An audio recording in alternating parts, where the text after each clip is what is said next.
Hey everyone, and welcome back to Small Screen Sagas. I'm your host, Nicole. Today we are talking about From Season 1, Episode 8, entitled Broken Windows, Open Doors. So this is the episode immediately following after the monsters get into Colony House. It felt very Losty. If you guys are fans of Lost, if you watched Lost, first of all, if you have not watched Lost, but somehow you're watching this show, get it together.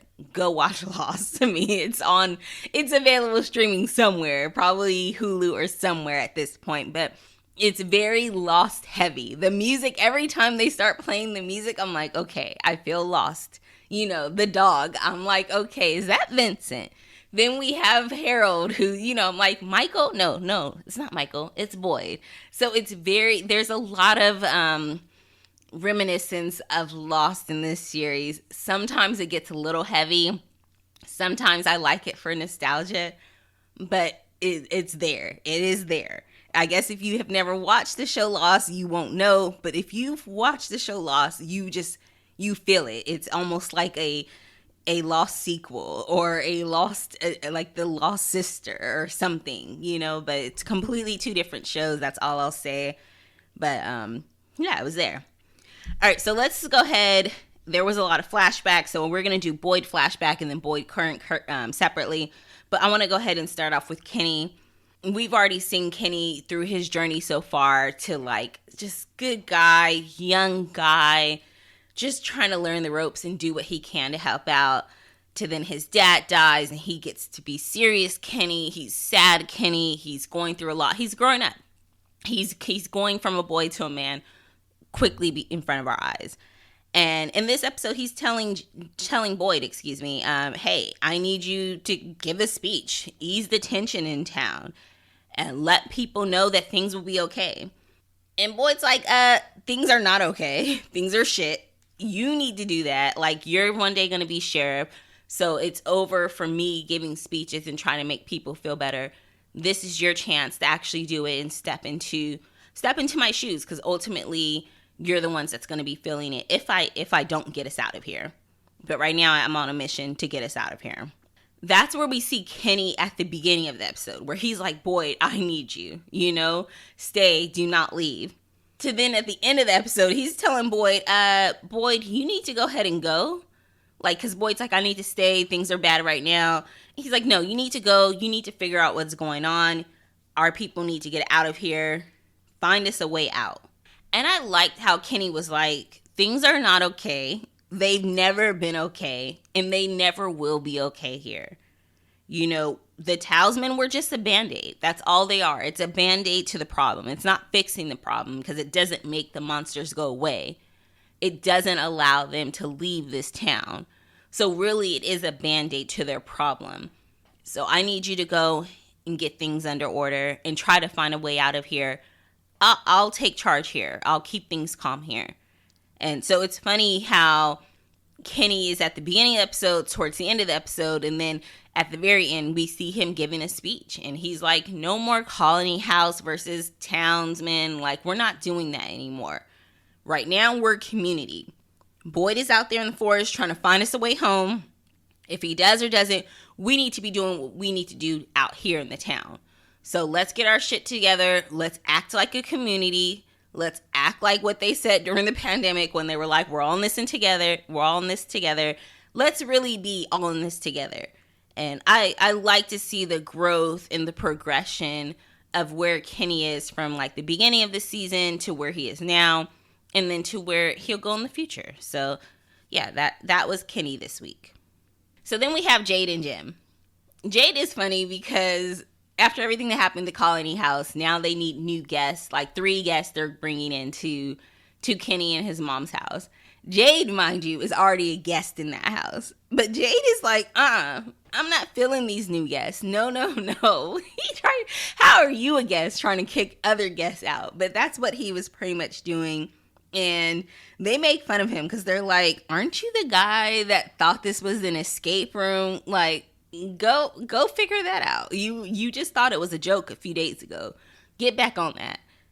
And Jade was like, y'all chose the flowers, so y'all need to belong there. Like, Jade, they don't have a home. Stop it. Like, you're still in that old world where you're just some rich, privileged guy and you're treating these people like shit. Like, you guys are all in the same boat. You're the same. You're no different than them. Stop it.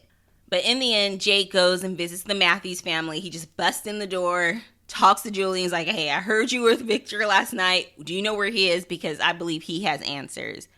And Jim cusses him out. It's like, my daughter's been through enough. Leave us alone. Don't be just coming into our house, opening doors. But at the same time, I think your idea of trying to get a connection or a broadcast from that radio signal is a good idea. Because we did get some static. Maybe if we move to the Colony House, which is even higher ground point, we can actually make this work. I think that's going to be a big part of the next 2 episodes, the final 2 episodes of season 1. We'll see where that goes. It does look like Jim and Jade will work together. However, I'm going to judge Jim a little because he was like, you just left me there. And I'm like, well, Jim, he didn't really leave you there. Like, you actually found Jade on the ground freaking out from whatever he was seeing. Because you told him, like, whatever you're seeing, it's not there. So it's not like Jade ran off and you didn't have any clue of where he went to. Like, be a little bit more sensitive. It was like, I don't know. I just didn't like when Jim was like, yeah, you ran off. Like, dude, I was having a mental breakdown. Like, show some respect. Don't be an asshole. So, yeah, we'll go there probably in the next 2 episodes. All right, and then this was very Boyd heavy, as always. We love it. We love to see a good Harold, a.k.a. Michael, a.k.a. Guy from Oz, a.k.a. Romeo and Juliet, a.k.a. all his shit that he's been in. We just love him, right? So let's discuss Boyd flashback. There's been some discussion online, like, are these people coming to this town because they've all had a troubled past? And I think I even mentioned it. Sara said she wasn't happy at home. Who else? Father Kotri was running away from something. You know, we've seen a few characters that did not have a good home life and now was running away. Kenny, his family, they were trying to figure out everything with their dad and how to take care of, you know, the dad with dementia. Not saying their life was horrible, because at the time when they found their dad, Kenny thought this was a second chance. But in this case, with Boyd in his flashback with his family, we see that they're happy. They're actually a happy family. They're laughing, they're listening to music, they're on a road trip, whatever they are. And, you know, Abby presents him with the boat keys. And I mentioned earlier that we did see him twirling those boat keys around, you know. So he's talking about he's about to retire and he would love a boat. They presented him with the boat. And right after, like, it's like 5 seconds of joy. And then, boom, that's when they see the tree in the road. And it's funny watching the flashback. You already know Boyd and his family end up there. But watching the flashback and seeing the tree, you just can't help but, like, just let your head hang down. Like, damn. Why did they have to see that tree? And it's like, duh, we already know they're going to end up there. We've seen it. But that was sad part to me in the flashback, seeing when they see that tree, because you know what's going to happen to, you know, Mr. Fish and Loaves. You already know what their future holds. But while they're in the town, Father Kotri is actually the one that stops the car, which Boyd mentions. He goes, Father Kotri saved our lives. Like, that first night, he saved our lives. And it's early evening. You could tell the sun's going down. Father Kotri literally gets in front of their car, stops and says, if you want to live, come with me. You know, Terminator. Come with me if you want to live. No, but he says, if you want to live, come with me right away. They hear shrieking. And Boyd mentions that in the future, you know, to Sara. He's like, they used to shriek. But so they hear shrieking, which, yeah, would alarm anyone to, like, maybe pay attention to what this person's telling you. So he takes them and they hide underground, essentially. So they have these little tunnels and caves and little basement type of things, that man-made things that they hide in versus hiding in a house where the monsters can see. So that's something I do like. It's not like the monsters have like a sixth sense. Like, they can't smell them or anything like that. It's like, if they see you, they see you. If they hear you, they hear you. Other than that, you can hide just like you would from a normal human being hide from, unless they see you. So I do like that part. And of course, that next day, after spending their first night, when they come out of their hiding place, they do see all of the dead bodies on the ground, on the street. And everyone's coming out of their different various hiding places. And I did note here, the music was very Lost. It sounded just like music they would have played on Lost. You know what I'm talking about. If you watch Lost, you can hear music and you're like, yep, that's Lost. Or how it goes off, that's Lost. Even the flashbacks, they didn't go too hardcore with how the flashbacks of Lost go, like the little noise that they make when you go to a flashback there. But it's very Lost heavy, and they're trying to pull people who love that show, i.e. me, in. But I don't think they have to be that Lost heavy. I'm okay with them being two separate shows, and it sometimes gets a little distracting when it's so Lost heavy, because then I start thinking about Lost and going, oh, I love that show, maybe I should watch that again, and everything like that. So, but they explain that they hide every night, and I love that Boyd is immediately jumping into solution mode. He's like, okay, this is what we're gonna do. We're gonna hide in different spots every night. We're not gonna make it easy for them. Let's come together as a community. Let's work together. Let's come up with a storage plan. So a lot of things that we see in current day is due to Boyd. He's the one that actually put all this together. He's like, okay, this is my situation. Okay, let me work with what I got. And he immediately goes into solution mode, and I really appreciated that.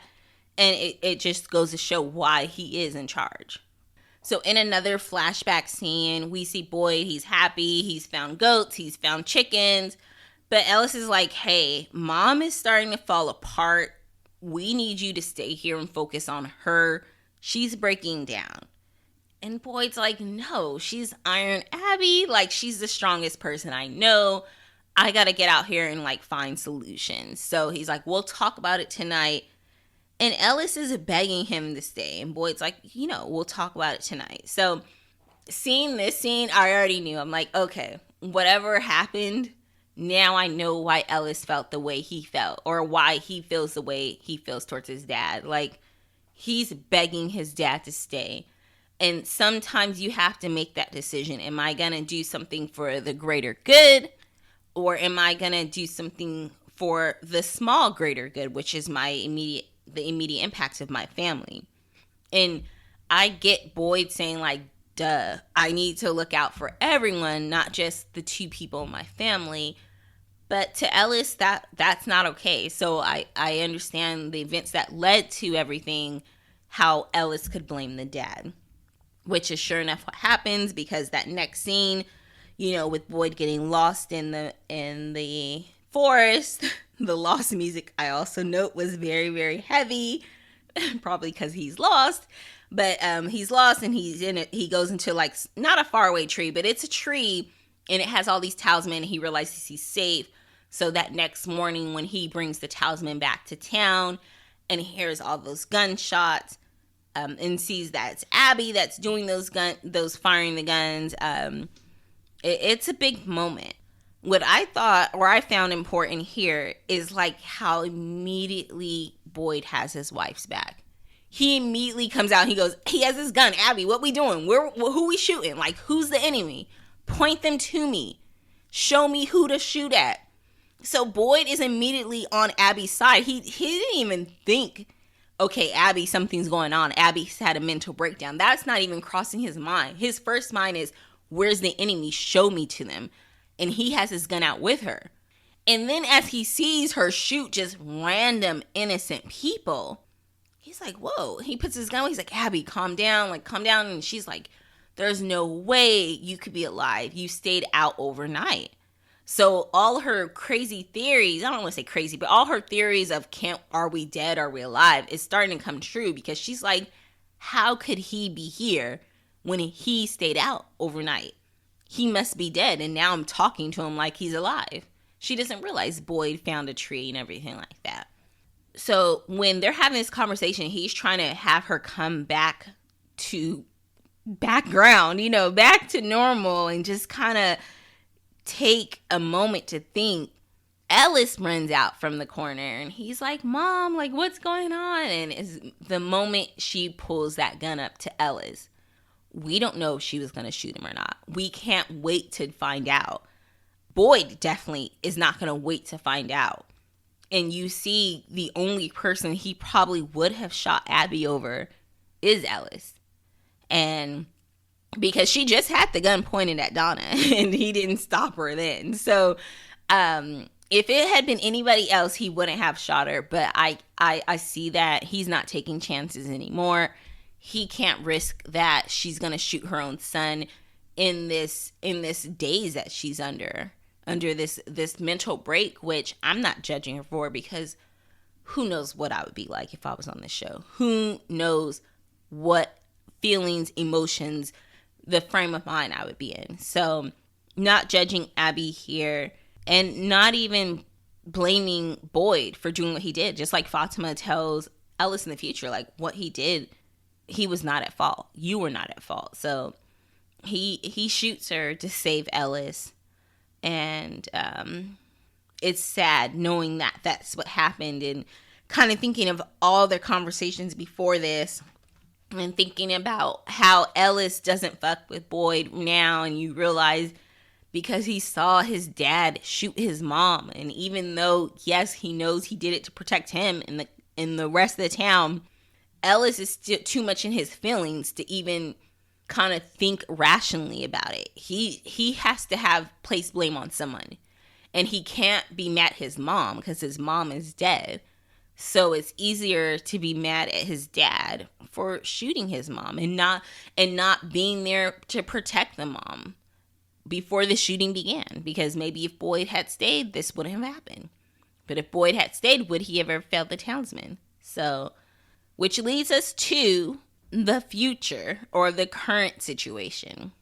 And in the current situation, we see Boyd, he's walking Sara out in the woods now. He has taken prisoner over Father Khatri. Father Khatri first took her prisoner, and then when he died, Boyd's like, yo, I'm going to take her prisoner. Very weird. But he tells her, like, yo, these monsters use your streak. And before we got the talisman, they used to make all types of noise. Like, did they tell you anything about it? And he's really pissed off at Sara. He does not like Sara, regardless if she hears these voices or not. And he tells her, like, if you can't help me find a way home, then I'm going to put a bullet in you myself. Point blank, period. So when current day Boyd goes and sees Ellis, and then Ellis is still not fucking with him, and then Fatima tells him, like, yo, what happened with your dad was not his fault. It was not your fault. And eventually, you know, she convinces him to go see Boyd, because she's like, if you don't go after him, you'll regret it forever. Like, you don't know if you'll see him again. So when they have that conversation, and when Ellis tells Boyd, like, it wasn't your fault, this scene was amazing. The acting from Harold P. was amazing, because that relief of just, like, he needed to hear it. He needed someone to tell him. It sounds like no one ever told him this is not his fault. Maybe no one ever wanted to talk about it because it's too awkward. Like, what are they supposed to say? Thanks, Boyd, for shooting your wife and saving us. So to hear his son finally relieve him of this torment and this guilt, like, it was a big relief for him. So when he breathed and kind of shook his head and cried, like, Boyd, yo, you deserve an Emmy for that one right there. Because that scene, like, had me. It was really emotional to see, and, like, he needed to hear that. So Ellis tells him, like, you know, if you wouldn't have found those talisman, we would have been dead last night. More importantly, Fatima would have been dead last night, which is what really, you know, Ellis cares about, is Fatima. So he's like, what you did, it was important, because, you know, a year later, it's what saved my girlfriend, saved my future wife or whatever. So I really love this scene. And even though Ellis does see Sara in the background, he goes, I trust you, just come home. Just come home. So very, very good episode. Very heart-wrenching. One other thing I did not yet talk about was Julie and Tabitha's conversation. So when Julie first gets back, she does mention, like, she tells him what happened. And Ethan's like, oh, you went through a faraway tree. Victor probably went somewhere else. That's it. Like, Ethan automatically knows what it's what. Everyone else not really paying attention to what Ethan's talking about. But later on, when Tabitha and Julie are having a conversation, and Julie's asking Tabitha, like, are you guys still getting divorced? Which I'm like, why are you worried? Of all the things that's going on in the world right now, why are you worried about that? But, she's a kid. That's what she's worried about. And Tabitha explains when Thomas died, something inside her broke. And she explains that the day Thomas died, the phone rang. And at the same time, she went to grab a diaper. And Jim went to grab the phone. And Thomas fell and died. Now, I have a few questions here. I'm not trying to be insensitive or not. But Julie says, why didn't you tell me? What? Like, well, okay, what do you mean, why didn't they tell you? So, what did they explain? How did they explain that Thomas died? Like, exactly what did they tell you happened? Because her not knowing this story was kind of weird to me. It's not like she's Ethan's age. So exactly how did you guys explain that Thomas died? And remember, Thomas died about 14 months ago. Julie still was around 15, at least 16 years old, depending on how old she is now. So exactly how was explained that Thomas died? And then, once again, not trying to be insensitive. I have kids. My daughter has fell. She's rolled off the bed. There's been a couple times when she was a baby, she rolled off the bed. Yeah. Was there tears? Of course. But the fear of death? Like, death? How high was this freaking table? I'm not one, I swear. I'm sorry if anyone has experienced this. But how did the baby die from falling off the table? You guys got to give me a little more than that. How freaking high was this table? For a baby to fall and die? Not just a little head bump, but maybe it was a newborn. Once again, I may sound ignorant. Someone's probably listening like she doesn't know what she's talking about. That's possible. I don't know what I'm talking about. I'm just thinking I'm just trying to vision the table and how high it could have possibly been for the baby to fall and die. Maybe it was a newborn. I don't know. I'm just thinking babies roll off shit all the time. They roll off the couch. They roll off the bed. I mean, yes, does it hurt? You don't want it to happen. But death? No one's ever thinking death. So I kind of question this story. Now, I did see someone online question the story to the point where they're like, is Tabitha outright lying? And did Thomas die another way? No, I'm not going there. I'm not questioning that this is what happened. I'm more questioning, so the writers that they thought this story was sufficient enough to say this is how the baby died. Once again, I don't want to Google a story and be like, how many babies died from falling off a changing table? That's going to be sick and sad. So it's possible. It's just when the story finally came out of how the baby died, I was like, that's how? I was just surprised to hear that. But anywho, please know you don't have to write me in about how you know how a baby died from falling off the change table. I don't want to hear those sad stories. It just came as a surprise to me that the baby died that way, But yeah, that's pretty much everything from episode 8. It is Mother's Day today. Happy Mother's Day to all the moms out there. So we're going to try to see if we can get through these next few episodes. We're going to try, when I say I'm talking about me. I'm going to try to finish the final 2 episodes today. And then that way we can move on to season 2, tomorrow. So, all right. If you guys want to be part of the podcast, hit me up. host@theverdictsin.com. That's HOST@theverdictsin.com. Thank you so much. I'm Nicole. Bye.